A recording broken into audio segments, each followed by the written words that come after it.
नमस्कार भाटियाली किचेने आपनादेर सबाइके स्वागत जानाई। आज के जे रेसिपिटा करते जाচ্ছি সেই রেসিপিটার नाम हलो राई चिकेन। এই রাই চিকেন বানাতে গিয়ে কি কি লাগে আপনারা একবার দেখে নিন। এখানে নিয়েছি 500 গ্রাম চিকেন, দুটো টমেটো, তিনটে কাঁচা লঙ্কা, এখানে আছে ভাজা কাজু, শুকনো লঙ্কা 5টা ভাজা, এখানে সর্ষের গুঁড়ো, রসুন, নুন, হলুদ আর সর্ষের তেল। আপনারা প্রথমে রসুনটাকে অর্ধেক বেটে নেবেন, পুরো মিহি করে বাটবেন না, আদা বাটা বেটে নেবেন।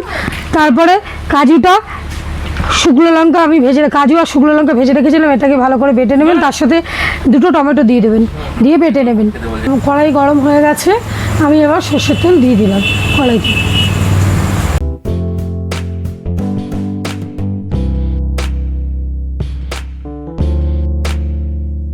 আমার এই মাংসটা ব্যবহার করতে আমি কোনো পেঁয়াজ বা আদার ব্যবহার করছি না, শুধুমাত্র রসুনের ব্যবহারটা করছি। রসুন আর কাজু, টমেটো, কাঁচা লঙ্কা আর সাদা সর্ষে আর হলো লাল সর্ষে, আমি সেটাকে বেটে রেখে দিয়েছি, পেস্ট করে রেখে দিয়েছি। যারা আমার এই ভিডিওগুলো দেখছেন তারা তো আমাকে কমেন্ট করে জানাবেনই, আর যারা নতুন আমার এই ভিডিওটা দেখছেন তারা কিন্তু বেল আইকনটা প্রেস করে রাখবেন, তাহলে নোটিফিকেশন সবার আগে আপনাদের কাছে পৌঁছে যাবে। আর যারা আজকে থেকে নতুন আমাকে দেখছেন তারা নতুন কমেন্ট করে আমাকে জানান যে আমার রেসিপিগুলো কেমন হয়েছে, বা আমি যেগুলো করছি নতুন রেসিপিগুলো কেমন হচ্ছে সেগুলো আমাকে একটু জানান। আচ্ছা, তেলটা গরম হয়ে গেছে, আমি শুকনো লঙ্কা এই 3টে ফোড়ন দিয়ে দিলাম।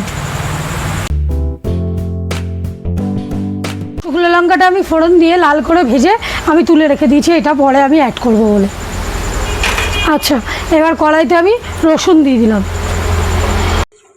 রসুন যে অর্ধেক বাটা করে রেখেছিলাম সেটা রসুনটা দিয়ে দিলাম।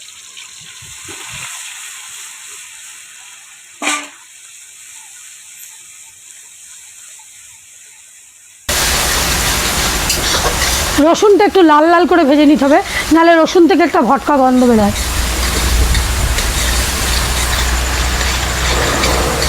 আমাদের এখানে এখন প্রচুর গরম, আপনারা কিন্তু রোদ্দুর থেকে বাড়িতে গিয়েই আগে প্রথমে জল কিন্তু খেয়ে নেবেন না, 5 মিনিট বসে তারপরে কিন্তু জল খাবেন। রসুনটাতে আমি দেখছি এই যে ভাজা হয়ে গেছে। রসুনটা ভাজা হয়ে যাওয়ার পরে আমি যে ভিনিগার দিয়ে ধুয়ে রেখে দিয়েছিলাম মাংসটা, সেটা আমি দিয়ে দেবো।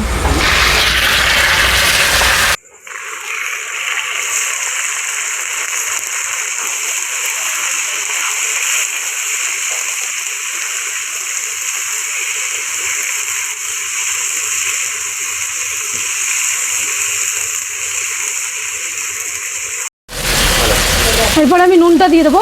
নুনটা এখন যদি না দিই তাহলে মাংসতে নুনটা ঢুকবে না, ঠিক পরিমাণ মতো আপনারা একটু নুনটা দিয়ে দেবেন।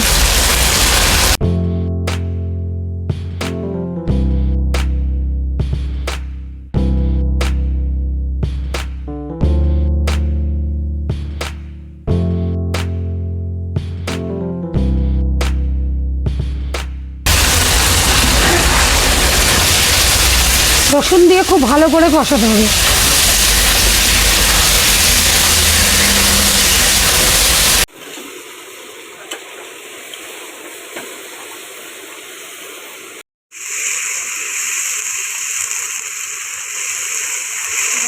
আমি যে শুকনো লঙ্কা কাজু ভেজে রেখেছিলাম তার সাথে আমি টমেটো অ্যাড করে আমি সেটাকে ভালো করে বেটে রেখে দিয়েছি, আমি সেটাকেই দিয়ে দিলাম। এবার এটা দিয়ে খুব ভালো করে কষাতে হবে।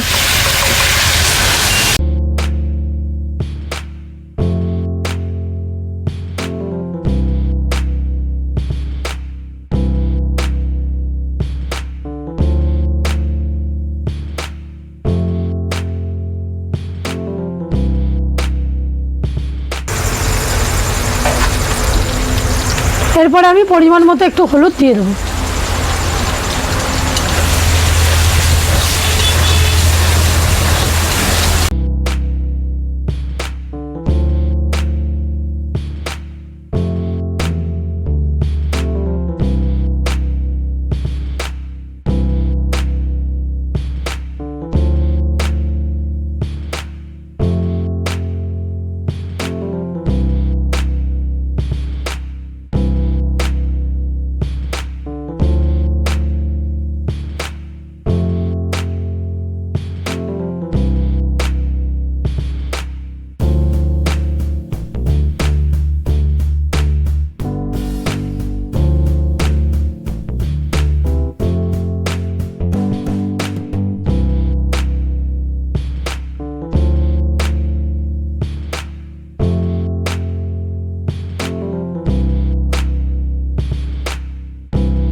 মশলাটা দেখুন কষানো হয়েছে বলে মশলা থেকে একটা হালকা তেল বেরাচ্ছে, তাহলে আমি ভাববো মশলাটা কষানো হয়েছে।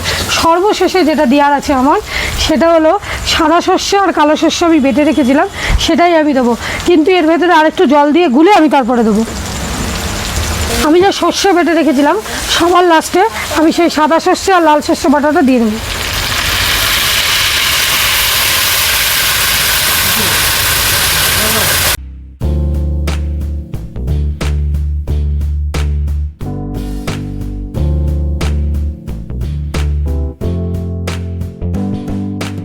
সর্ষে না একটু জলে গুলে নেবেন। হ্যাঁ, এই যে ছাপড়াটা আছে ছাপড়াটা দেবেন না, ছাপড়াটা দিলে তাহলে গ্যাস অম্বল হতে পারে। আমি যদি না দিই তাহলে অনেকটা নিরাময় হতে পারে, হবে না সেটা আমি বলবো না, কিন্তু নিরাময় একটু হতে পারে।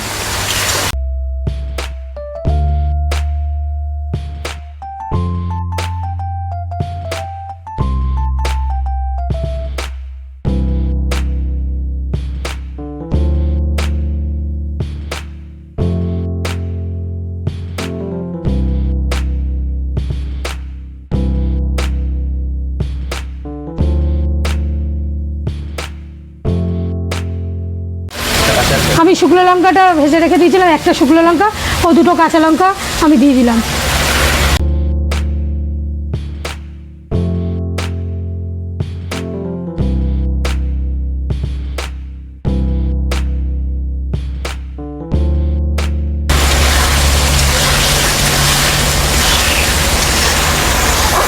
চিকেন রান্নাটা হয়ে গেছে, এবারে আমি চিকেনটা নামিয়ে নিলাম।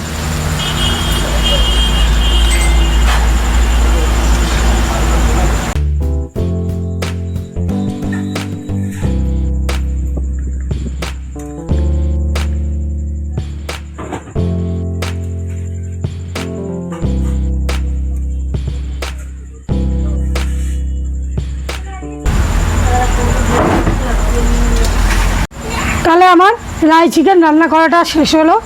আপনারা বাড়িতে বানিয়ে খাবেন, দেখবেন কেমন হয়েছে। তাহলে আমার চ্যানেলটাকে আপনারা লাইক ও সাবস্ক্রাইব করবেন ও বেল আইকনটা প্রেস করে দেবেন।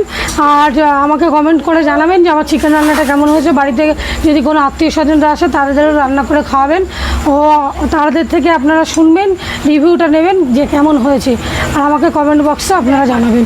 এই বলে আজকের রেসিপিটা আমি শেষ করলাম।